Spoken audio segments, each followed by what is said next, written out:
Hi everybody, Rat and Burrow here. I'm back after a delightful rest. Today we're going to learn a little bit more about my friend the piranha.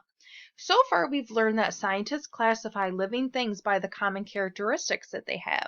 And once they know these characteristics, they use that to study the animals and show relationships between them. So we have learned about cold-blooded and warm-blooded. Do we remember if the piranha that we've learned about is cold-blooded or warm-blooded? You're right. This piranha's internal body temperature varies with his surroundings. So when he's swimming in warm water, his body temperature is higher. And when he goes and swims in cold water, his body temperature is cooler. So that means that his body temperature is not constant. It's always making adjustments to the surrounding temperatures that he's in. Who remembers another way to classify animals? I'll give you a hint. It has something to do with bones. You're right. Animals that have bones are called what? Do we remember? Good. Animals that have backbones are called vertebrates. Do we remember the name for the animals that do not have backbones? You're right. Those are called invertebrates. Now, our piranha here is a vertebrate because he has a backbone. And having that strong backbone is one type of body design that helps this piranha and other fish be good swimmers. So we've also learned a little bit about taxonomy in the science of classification. And we have learned that fish are members of the Amelia, or the animal kingdom, just like you and me, but they belong to a different animal group. You are a mammal like the hippo, myself, Ebenezer, and Pablo the fish. Fish are vertebrates and they are cold-blooded. There are many different types of sizes of fish, represented by many species. Today, I'm going to teach you a little bit more about aquatic species of animals that are classified as fish. So to say that in 3 words, fish are aquatic. They don't live on land. They live in water. All species of fish are aquatic. Fish make up the largest group of vertebrates on Earth. Let's take a look at my slide that shows a view of planet Earth from space. There is a lot more water than land. Nearly 3/4 of the Earth's surface is covered by water. Fish are swimming about in the Earth's waters, from ponds and streams to rivers, lakes, and oceans. They have adapted to almost every water habitat on Earth, except for some very hot springs in the extremely salty Dead Sea. Aside from these places, fish can live anywhere. It's no wonder that fish make up the largest group of vertebrates on Earth. Most of those wet, watery fish habitats are salty because most of the Earth's water is salt water. If you ever swim in the ocean, you may get a little taste of the salty sea. Sharks, cod, and flounder are all saltwater fish. Freshwater fish live in lakes, rivers, streams, and ponds. What do you think freshwater is? Bass and trout are common freshwater fish, and some humans actually find them very tasty. Come to think of it, I find fish quite delicious when I can get my paws on fish scraps. Some fish, such as salmon, spend part of their lives in freshwater rivers and part in the salty seawater. Salmon begin their lives in rivers where they stay for anywhere from 6 months to 3 years depending on the type of species. Then they make an often dangerous journey out to sea. Here they face predators and changing water temperatures along the way. They live in the saltwater ocean for about 4 years before returning back to the freshwater rivers, and that's where they lay their eggs.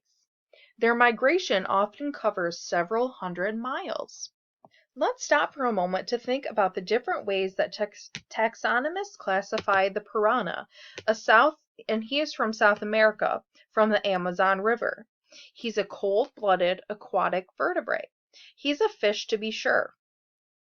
The question is whether is he a saltwater fish or a freshwater fish.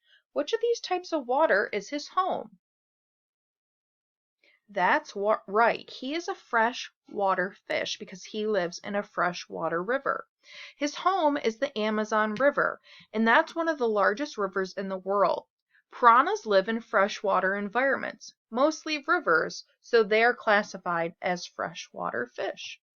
Sometimes animals are classified by their physical characteristics. Though piranhas do have very sharp teeth, they are not the bloodthirsty carnivores they are sometimes perceived to be, always ready to attack humans. Indeed, members of the red-bellied species of piranhas do hurt the meat of other fish in large groups, but that's not all they eat. Most piranhas are omnivores. You have reviewed carnivores and omnivores earlier in this domain. Who can tell me what the difference is? That's right. As omnivores, most piranhas eat both animals and plants, eating seeds and fruits that fall into the water. Many piranhas also feed on carrion. These are animals that have already died. You will continue to hear about the different foods that many different animals eat. This will help you describe animals. Later, you will hear about how the shape and size of animals' teeth gives you a clue about what they eat. So you already know several common characteristics of fish, but there are more. Can you think of any others? I'll give you a hint. You know that all animals need to breathe oxygen in order to live. Fish, though, they do not have lungs, so we have to wonder how in the world, or in this case, underwater, do they breathe? Look closely at this fish and see if you can spot its breathing machine. The respiratory or breathing organs of a fish are called its gills. All fish have gills. They take water in through their mouths, and the water passes over their gills. The gills take in oxygen from the water, allowing them to breathe. You will die quickly if you don't get enough air because you draw oxygen out of the air. But fish will die quickly if they do not have water because their oxygen actually comes from the water that they're in.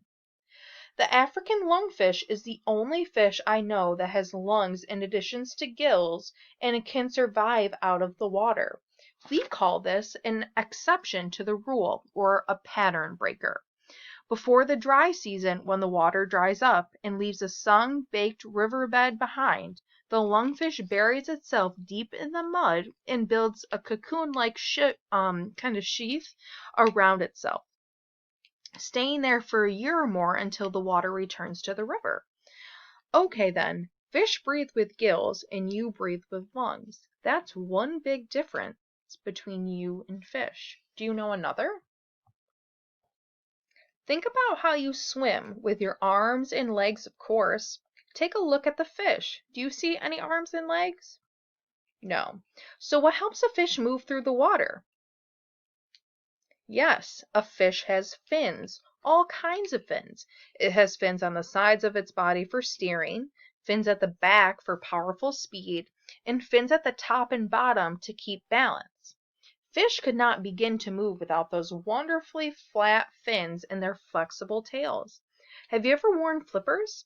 Flippers are designed to be like fish tails to help people move quickly through the water. Well, everybody, you've spotted the gills and fins of a fish, but what about the rest of a fish's body? What about the skin? Hey, look at me! There I am, taking a close look at fish skin through my magnifying glass. Fish skin is very different from your skin. Fish have scaly skin to help protect them and help them move through the water more easily. These hard, overlapping scales are rounded and smooth, and fish have more than one layer of skin, just like you. Many scientists believe that fish appeared in the ocean more than 400 million years ago. It's hard to imagine how many fish live in all the ocean's waters today. More than 30,000 species are known, but a vast amount of the world's ocean have yet to be explored. What scientists actually know for certain is like one drop of water in a vast bucket. Scientists discover more and more all the time. Maybe one day you will be one of those scientists who will discover something new. Most fish, such as salmon, goldfish, tuna, and eel, spawn or reproduce in a very unique way. When fish spawn, the mother releases her eggs into the water and the male fertilizes them or makes them complete and able to grow into baby fish. Once these soft shells are fertilized, they are often buried along the river bottom. Here, they develop and eventually hatch into tiny fish called larvae. That's the early form of the fish. Some sharks, on the other hand, are among the few examples of live-bearing fish. Almost the opposite of external spawning, the mother shark's eggs develop internally, remaining inside her body until they are born as live young rather than as eggs. Taxonomists have another way of grouping fish. They have divided all fish into 3 categories or classification. Most fish belong to the class called bony fish. These fish have skeletons that are made of hard, bony material. Most of them have a swim bladder, kind of like an internal floaty, which helps them float. Perhaps you know of some fish that are considered bony fish. Some are bass, clownfish, minnows, and sunfish. Another smaller class have some well-known members. As you have heard earlier, fish like the shark and the stingray have skeletons made of cartilage. This class of fish have tooth-like scales, and some of them breathe through spiracles, which are small gill openings on the top of their head. The last class of fish is not as familiar to most of us. These fish are jawless and include some interesting members like the hagfish and the lamprey. Earth's underwater world, Pablo's world, is a fascinating place, much of which has not been explored. Perhaps some of you will become scientists and study aquatic creatures like Pablo the piranha. Today, we've only talked about fish, but not all sea animals are fish. There are many other vertebrates in the ocean, such as dolphins, sea snakes, sea turtles. The sea is also home to tens of thousands of species of invertebrates, animals you may have seen before, such as crabs, clams, sand dollars, and squid. Let's review the characteristics of fish. How many fish characteristics can you name? Great job! Now, I'm going to read you some riddles of sea creatures. See if you can identify which ones are fish and which ones are not. This first one, we're going to be talking about this right here. It says, I am a jellyfish. My soft body has no bones, and I have neither gills nor lungs for breathing. Oxygen moves easily through my thin skin. Sometimes I lay eggs, but I may also give live birth. I am cold-blooded and will surely die if left out of water. Is this a fish? No, I am not a fish. Even though the word is in my name, I am classified as an invertebrate because this animal does not have any bones or does not have a backbone. Let's now go to this animal. It says, I am a cold-blooded eel. My slimy snake-like body is covered in scales and hides my backbone from view. I have gills and fins, and I lay my eggs in the water where I live. Am I a fish? Nice job. That is a fish. Now let's go down to this animal. It says, I am a seahorse. My long body is encased in bony rings. I breathe with gills, and my fins help me glide through the water. I am the male, and I carry eggs in my pouch until they are ready to hatch. Am I a fish? Nice job. Yes, that is a fish. Here's our last one. This picture right here. I am a whale, one of the largest animals of the sea. I breathe with lungs and give birth to live babies. Even though I am not covered in hair, I do have a few bristles of hair here and there on my head. Am I a fish? Good job. No, I am not a fish, but I am a vertebrate. I am a mammal. Sorting aquatic creatures is not as easy as it looks, is it? Next time, things will be even more interesting as we learn about some aquatic animals that can live on land as well. How do you think they can do that? You will find out more the next time we meet. See you then.